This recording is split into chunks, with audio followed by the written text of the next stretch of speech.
რეგიონში მალე მასწავლებელთა სახლი ამოქმედება. პედაგოგებს გადამზადების კვალიფიკაციის ამაღლების საშუალება ბათუმისა და ხულოს მასწავლებელთა სახლებში მიეცემათ.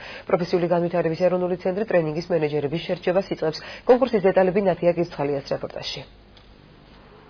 რეგიონის პედაგოგებს მალე საშუალება ექნებათ კვალიფიკაცია ადგილზე. აჭარიდან გაუსწორად დაიმაღლონ. ბათუმში მასწავლებელთა სახლი ამოქმედება.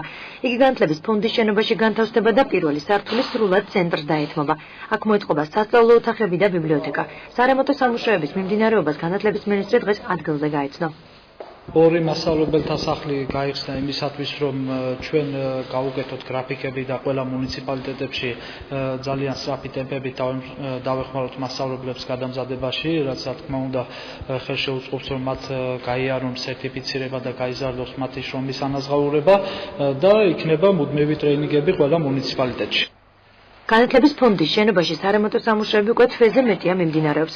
ამ დროის განმავლობაში სრულად შეიცვალა შიდა ინტერიერი და მოწესრიგდა გარე ფასადიც. მშენებლები უკვე ბოლო დეტალებს ასრულებენ. აგვისტოს ბოლოს ტენდერში გამარჯვებული თურქული კომპანია მშენებლობას ჩააბარებს. ამ დროისათვის გარე ფასადი თითქმის დასრულებაზე ამისული, შიგნითა სამუშაოები უკვე მთავრდება, თვის ყოველთვის ობიექტი ჩაბარებული იქნება, დამთავრებული იქნება ყველა სამუშაოები.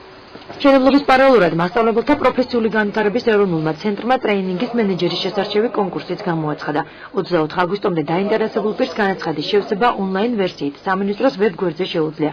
იმისთვის, რომ საკვალიფიკაციო მოთხოვნები დააკმაყოფილოთ, შემდეგი უნდა გაითვალისწინოთ.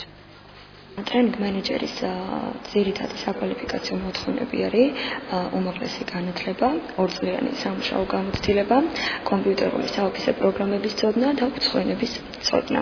რეგიონის მასშტაბით პედაგოგებს ორი ცენტრი მოემსახურებათ. სიახლეებისა და ინოვაციების შესახებ ისინი ინფორმაციას ბათუმსა და ხულოში უკვე სექტემბრიდან მიიღებენ.